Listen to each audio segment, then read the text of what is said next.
성도 여러분, 안녕하십니까? 이번 주는 제4과 예수가 메시아이심을 말하는 증인들이라는 제목입니다.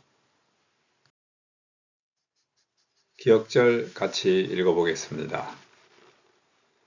예수께서 대답하여 이르시되 진실로 진실로 내게 이르노니 사람이 거듭나지 아니하면 하나님의 나라를 볼 수 없느니라.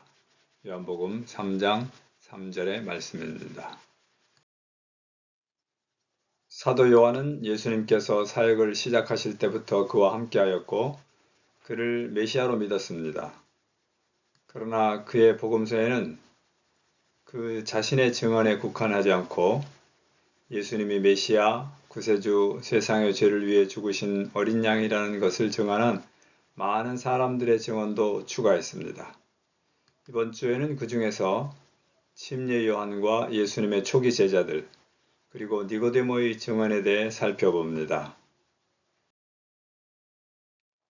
먼저 침례 요한의 증언입니다. 첫째 날입니다. 요한의 영향력이 점점 커지자 종교 지도자들은 제사장과 레위인을 그에게 보내 그가 누구인지 물었습니다. 요한은 나는 그리스도가 아니라고 분명하게 대답하면서 자신은 곧 오실 메시아의 길을 준비하도록 보내심을 받았다고 선포하였습니다. 그리스도는 비록 자신보다 뒤에 오시지만 자신과는 비교할 수 없이 우월하다고 증언합니다. 첫째로 요한은 그분이 자신보다 먼저 존재하셨으며 자신은 그분의 가치없는 종으로 여겼습니다. 둘째로 요한은 물로 침례를 베풀지만 그분은 성령으로 침례를 베풉니다. 세 번째로 그분은 하나님의 아들이시지만 그는 단지 이 사실을 선포하는 종에 불과했습니다. 둘째 날입니다.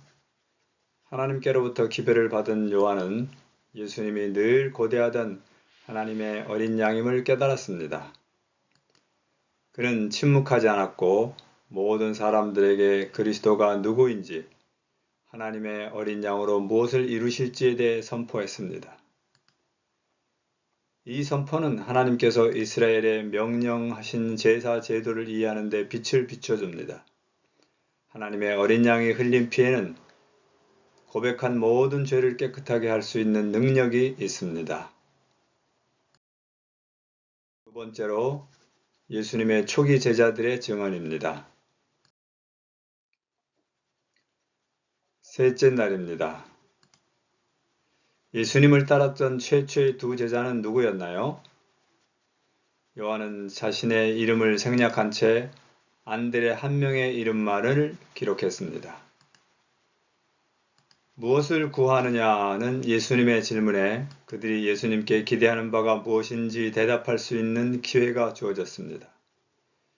여러분이라면 이때 무엇을 말했을까요? 우리는 왜 예수님을 따르나요? 이 두 제자는 이미 예수님을 메시아로 받아들였습니다.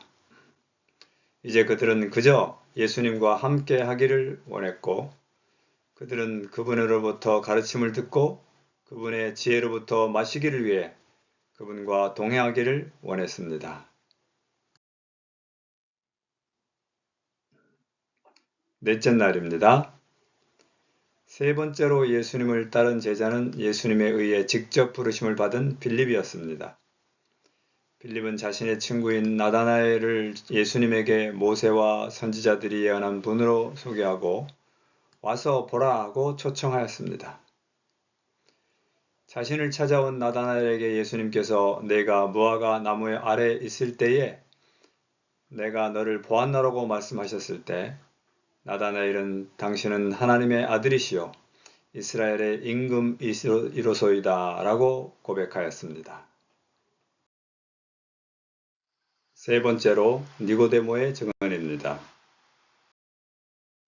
다섯째 날입니다. 니고데모는 바리새인으로 산헤드린의 일원이었으며 예수님을 만난 후 예수님의 메시지와 기적에 놀라지만 완전히 메시아라고 믿지는 않았습니다. 예수님은 그에게 가장 중요한 것은 마음의 변화라고 말씀하셨습니다.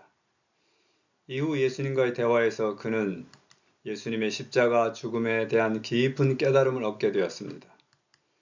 결국 니고데모는 십자가 아래에서 그를 공개적으로 메시아로 인정하고 받아들입니다. 인간적인 권위의 지도를 신뢰하는 한 아무도 진리에 구원하는 지식을 얻지 못할 것이다. 우리는 나다나엘처럼 하나님의 말씀을 스스로 연구하고 성령의 깨우쳐 주심을 위하여 기도해야 한다. 무화과 나무 아래 있던 나다나엘을 보신 분은 은밀한 곳에서 기도하고 있는 우리도 보실 것이다. 빛의 세계에서 내려온 천사들은 겸손하게 하늘의 지도를 구하는 자들 가까이에 있다.